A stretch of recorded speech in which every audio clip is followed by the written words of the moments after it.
Before anyone attempts to attack this video or me, let me be very clear. I don't hate Batman v Superman Dawn of Justice, nor do I love it. Batman v Superman Dawn of Justice is a mixed bag of a movie. It's not in the same league as Captain America the Winter Soldier, Age of Ultron, or even The Amazing Spider-Man 2, and certainly isn't as good as Man of Steel. Man of Steel I need to watch again, but I will say it wasn't a bad movie, and I enjoyed it a lot the first time I saw it. So much so I went to the cinema 3 times to see it. It is a movie I have seen a few times, and it's a reasonably passable film at worst, and a pretty good one at best, if not a little pretentious. Which I can agree to a degree with Sam of Sam's channel that it would be such. You can rest assured that I don't hate Dawn of Justice. There are things to like and dislike. The action is pretty good for the most part, as was the soundtrack, albeit underwhelming. For the most part, the cast did a reasonable job. Lawrence Fishburne was entertaining as Perry White, and of course Henry Cavill, Ben Affleck, and Gal Gadot need no introduction. But I cannot stand Lex Luthor in this film. What on earth did they do to him? He doesn't fit tonally with the rest of the film, and every moment on screen with him is unpleasant. His blasphemous, ghastly, pretentious tirades made me detest the character even more. This is not a knock at Jesse Eisenberg. I just don't like this version of Lex Luthor. When Superman Returns had a better Lex Luthor than this movie did, you have a problem. Some of the dream sequences were interesting, although there was one dream sequence that was incredibly cheesy, and I laughed at how silly it was. In case you're wondering, the dream sequence I laughed at in Dawn of Justice was when the bats flew around Bruce Wayne and made him float out the well. What on earth? It's cheesy and ridiculous. I didn't even know it was a dream until Bruce said it was, but that doesn't change the fact it is a stupid part of the film. And don't get me started on the Martha line. The movie also in places dragged. And there is an extended version of this coming out. Overall, Dawn of Justice was an okay movie at best and mediocre at worst. Not really one to make me enthusiastic about the DC Extended Universe. If you love this movie and are having a blast with it, that's all well and good. I have no objection with you liking this movie. But what angers me is the outright dismissal of a person as a quote-unquote Marvel fanboy just because individuals didn't like the movie. Just because someone prefers Marvel or dislike Dawn of Justice, that doesn't mean they automatically defend Marvel as one who does no wrong, or that they're just a Marvel fanboy. There is a difference between a fan and a fanboy. A fan does passionately love and defend a series, but recognizes some of the flaws with it. A fanboy, or a fangirl, defends the series, will not listen to the criticism, will not take criticism on board, and will pretty much scrape the bottom of the excuse barrel just to defend the franchise that they so cherish. The Marvel films have had a mixed to generally positive response. Some films worked, some didn't, and some were somewhere in between. Marvel fans and casual moviegoers don't say Marvel cranks out a cinematic masterpiece every time. Even Age of Ultron has a polarizing response among the Marvel fans. Some love it, some hate it.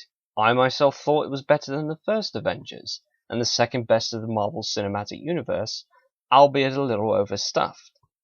Marvel may have had its ups and downs, but it does try to give the audience decent stories while at the same time entertaining them with riveting action and good humor. Iron Man, Captain America the First Avenger, and the Avengers were fine, but the rest of Phase 1 was pretty much dispensable. The Phase 2 movies were for the most part good, although Ant-Man was pretty underwhelming, but not a terrible movie. Decent movie, but not exactly a great one. But anyway, I want to talk about the argument of a movie being good because it's faithful to the comics. Regarding that argument for a movie being good because it's faithful to the comics, what do you mean? Is it faithful to the spirit of the comics while telling its own story, or is it because of splash pages and just it simply including something from the comics, or even a villain from the comics? Just because it may look and feel like the comics doesn't make it a good movie. Let me give you an example of a movie I really like, whether it has references to the comics or not. And it really shouldn't surprise anyone if you guys know me personally or have seen some of my videos commenting on movies. And yeah, I'm talking about The Amazing Spider-Man 2. Big shock, right? Now, while The Amazing Spider-Man 2 has references to the comics, that's not what I like it. To be perfectly honest, I haven't read many Spider-Man comics. I've read my fair share. I've read the Superior Spider-Man comics. I have the Spider Island comic. There is a book I have, an encyclopedia that I got from America, which talks about the history of Spider-Man, what he went through, the trials, the tribulations, the villains he faced, etc. So that's helped me familiarize myself a little bit with the source material. Plus, the incarnation of Spider-Man that made me a fan of Spider-Man was none other than the 90s cartoon series with Christopher Daniel Barnes as Spider-Man. So while I'm not the most knowledgeable fan of Spider-Man in the world, I think I know what I'm talking about regardless. As I said before, while The Amazing Spider-Man 2 may have references to the comics or references to previous material, that's not why I like it.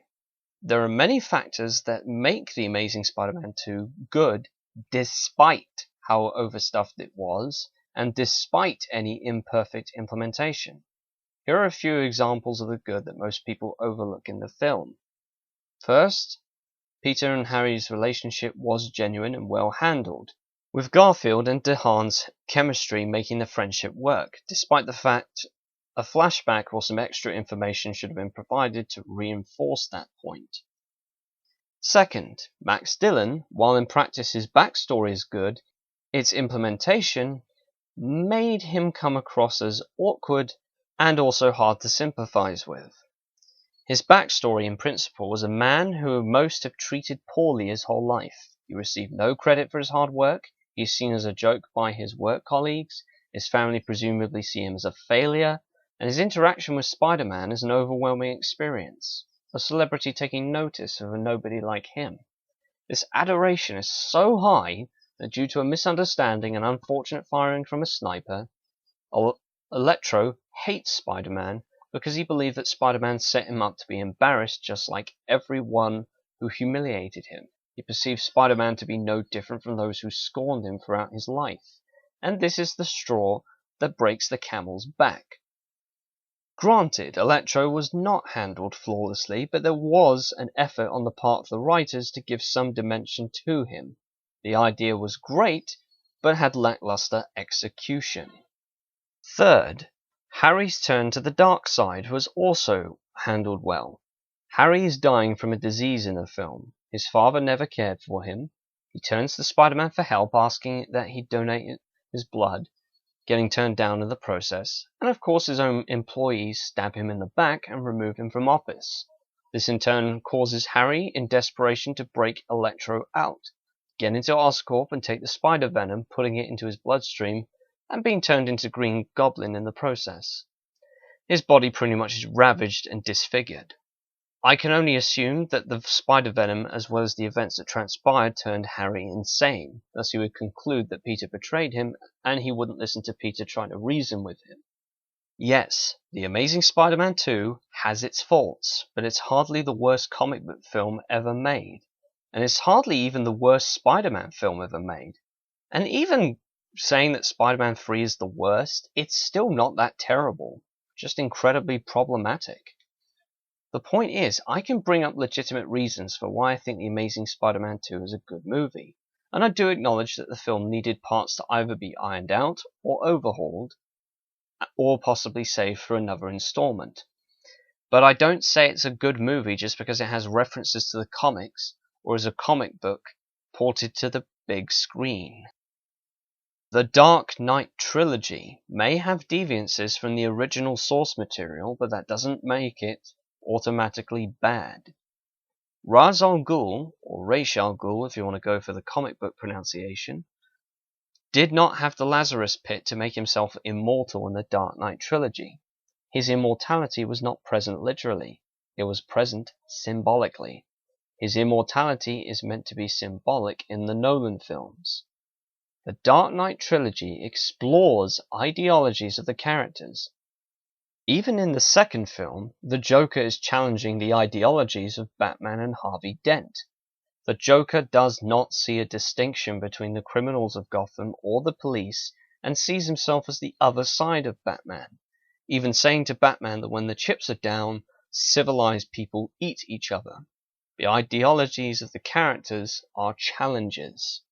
In Batman Begins, Batman is a symbol, and as Bruce Wayne said, a person can be destroyed, but as a symbol, he would be incorruptible and never destroyed.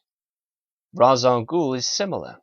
Despite his death on the monorail, Raz's legacy continues, and he is a symbol to his followers, inspiring them to carry out his desires and dreams. Destroying a person does not make their ideology go away. The Dark Knight trilogy is actually a fight between Batman and Ra's al Ghul, dealing with the clashing of two ideologies. It's a war between the two trying to best each other to see who is the true symbol of justice, with many chess pieces laid out on the board, with Bruce Wayne triumphing over Ra's al Ghul in The Dark Knight Rises. It is possible that after the series the war between Batman and Ra's al Ghul still goes on, even after Bruce's retirement and Raz's demise. I do have a theory on the Joker in the Dark Knight films, that he was actually created by the League of Shadows, but that's another video for another time if the Lord wills. No, the Dark Knight trilogy didn't give you the sorcerer Ra's al Ghul with his Lazarus Pits, but that wasn't what Nolan wanted to do with Batman. He just simply wanted to make good movies with the Batman universe, just like Nicholas Meyer did with Wrath of Khan and Undiscovered Country. Two movies, along with The Voyage Home, which are beloved by many Star Trek fans to this day. Nolan only used the Batman universe as a tool to explore ideas, not to indulge his fandom, if he has any fandom. Now we get on to address a common point. Oh, you just don't like it because it has flaws. But every movie has flaws. Yes, that's true. Every movie has flaws. Even stellar movies like the Toy Story trilogy, Mission Impossible 3, Terminator 2, Star Wars Episode 7 The Force Awakens, Spectre, and The Dark Knight have their fair share of flaws. That's not the point. The reason people disliked Dawn of Justice wasn't because they said, oh, it was flawed. They didn't like it because it was bad. That is why Dawn of Justice is disliked. Here's a question. What was insightful about Batman v Superman Dawn of Justice? A debate about Superman being a menace or a savior? The pretentious speeches by Lex Luthor on who is God, man, and the devil? What was the point that Dawn of Justice was trying to get across to its audience? And do not use the excuse, oh, you just don't understand the finer nuances of this film, or you just don't get it. I could use that excuse with The Amazing Spider-Man 2, but that isn't a convincing argument now, is it? Unless you can demonstrate why we didn't get certain parts of the film, or the film as a whole. One particular film I disliked quite intensely was Hail Caesar. Despite being funny, I didn't even know what the film was even trying to get at. I thought it was a commentary on writers being screwed over by studios or something like that. I have no idea what the film was even trying to get at in the end. But with that particular film, don't give me the excuse of, oh, you just don't understand the finer nuances of the film or you just don't get it. Again, demonstrate why I didn't get parts of Hail Caesar. Props to you if you liked that film, by the way. I thought it was funny, but largely pretentious and a waste of time. But I digress. It also amazes me the hypocrisy that is present among some DC fans. Not all DC fans, but some. that just because people don't like Dawn of Justice, therefore they must be Marvel fans. Hello! Warner Brothers are trying to create a cinematic universe because of Marvel's success with their cinematic universe. Yeah, it's different in tone, but so what? The only reason Warner Brothers are doing this in the first place is because of Marvel's success.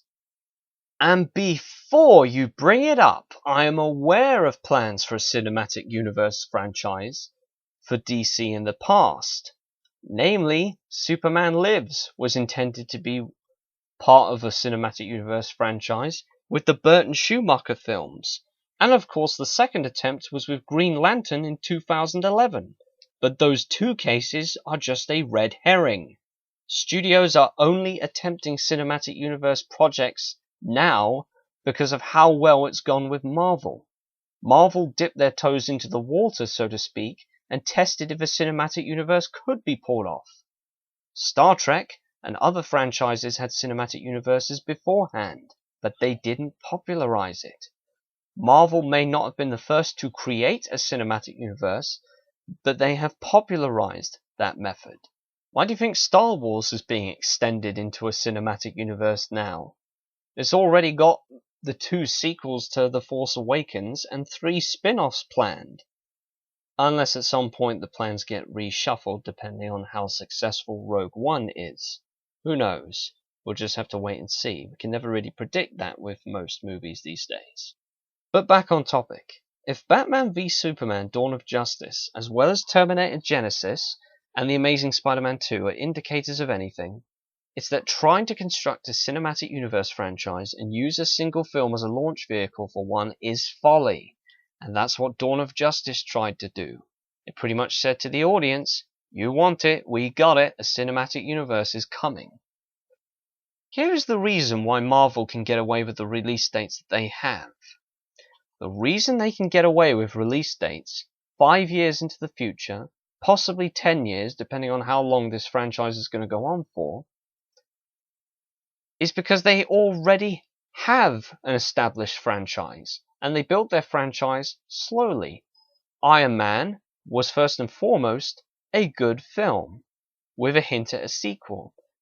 And Iron Man 2 was a misstep and misfire, and was an Avengers advertisement, and other movies, be they the Phase 1 or Phase 2 movies, had plots and stories to get on with, while hinting at what may happen next. Dawn of Justice, Terminator Genesis, and The Amazing Spider-Man 2 did not build a cinematic universe slowly. If they did, they wouldn't cancel future film releases or reshuffle them. With the defensible exception of The Amazing Spider-Man 2, they all have Iron Man 2 syndrome, namely advertisement first and story later. You can't get away with advertising future films in a movie that you released. You can give a hint, but you cannot use a film as a launch pad, because if the film is a failure, you either have to really work to salvage it, or completely reboot it and start anew. Sony made a costly mistake with The Amazing Spider-Man 2, and Paramount and Warner Brothers followed suit with their projects. You'd think, after what happened with The Amazing Spider-Man 2, and even more recently last year what happened with Terminator Genesis, that studios would not be so arrogant and brazen as to announce future film projects before their most recent project would be released to the general public. To end this video, I say this. Whether you are a Marvel fan or a DC fan, just enjoy the films. There is no need to bite each other's heads off for having a preference for one or for the other. The Marvel fans have their cinematic universe. The DC fans, I hope, will have theirs. We'll just have to wait and see. Thank you for taking the time to watch.